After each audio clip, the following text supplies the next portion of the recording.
Hey friends, I wanted to show you a fun math activity that I talked about another family with, and I thought it was a great idea just to share it with everyone. This is something that you can incorporate maybe some younger siblings with, or maybe even older siblings can be fun helpers, and it's pretty flexible to whatever you guys have on hand. The one thing that would be helpful is liquid glue. You can probably do this with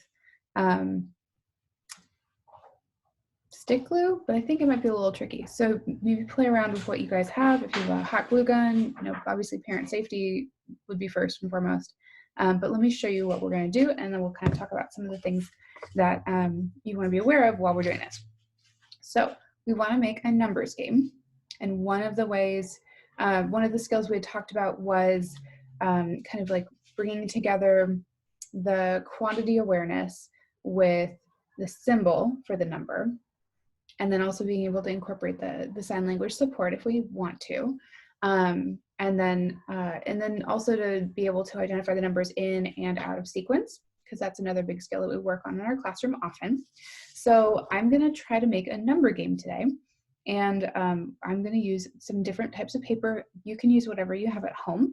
I have index cards. You can also use like colored paper if you have a scrapbook thing, or kids art paper, that sort of thing. You could even use the back of one of our worksheets. It's really up to you and what you have available. But for me, I have these, so I'm going to put these to use. I'm going to use the white side. And what I'm going to do is, maybe you can do it either with your child while they're working on something else, watching a video, but I'm going to draw a target. I'm going to draw the number 1. And then you'll get to see my extraordinarily high quality art skills here. So bear with me. Okay, so there's my number 1. And then what I want to do is, I'm going to have the student use the white glue. Now, with our kids, white glue is a highly preferred commodity in the classroom, and it's so much fun to squeeze it all out. So you do want to be very cautious. You don't want to like walk away and just assume that they're going to be able to, appropriately handle the white glue. One thing you could do would be to put it in a small container and just give them a little bit, or you could do the glue hand over hand. So like, have their hand on top of yours as you're squeezing it and making it go appropriately on the space. You could also do, if you had a small container and a paintbrush, they can paint it onto the number. You could use a sponge and have them dab it on. There's a lot of different ways that you can work through this. And of course, if you have stick glue, you just have them color on top of it. But what we're going to do is we're going to add things like macaroni noodles, or I have some other different pasta shapes. You could use rice, quinoa. You could find sand or like little pebbles at the beach and use it on this too. It's really kind of a whatever you have at home situation.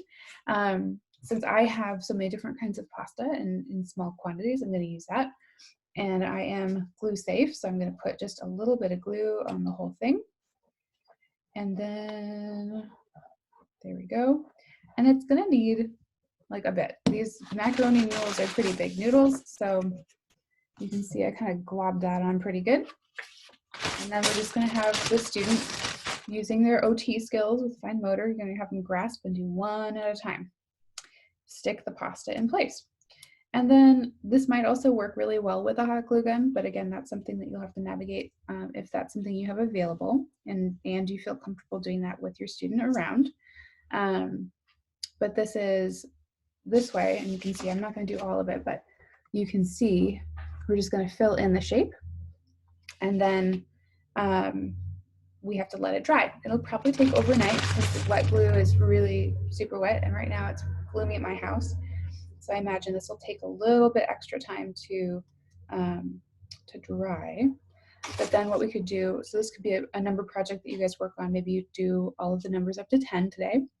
And then, and you can use different things. You could mix and match. So maybe you do a little bit of these macaroni noodles, and maybe you add some rice in for part of the number, or maybe you just keep it one texture for each number. And then what you would do though is once you have your final tactile project, right, It's all filled in. And it's dry. Then you can have the student practice tracing the number with their finger, and they've got that tactile piece of touching the different textures on each number, which is great physical, like sort of tactile reinforcement. And it builds, when we incorporate more body systems into the learning, it helps to build more bridges in our brains. So you'd have them practice saying the number, trace the number to draw the number, and then you can have them practice with their sign language. There's the sign for 1. And then what you could do too would be then you can take them and like spread, maybe give them 3 different numbers at once and have them put them in order. You could also turn it into a game where they have to go and you put the numbers around like the living room or something, and then have them jump to the number 1, and they have to jump, jump, jump, or okay, find number 2, we're gonna run to number 2, whatever is a safe and appropriate choice for your home. But that sort of like physical learning and incorporating body movement too is a really great strategy for engaging the kids. So that would be a couple of different ways that you could utilize a project like this. You can do the same thing too if you wanted to target letters. And so that would be another great way to do it. You can also have them use these as a support for addition and subtraction if you're still using numbers, or you could have them write the right words with those tactile letters and then have them practice tracing, like C, A, T, K, at, cat, right?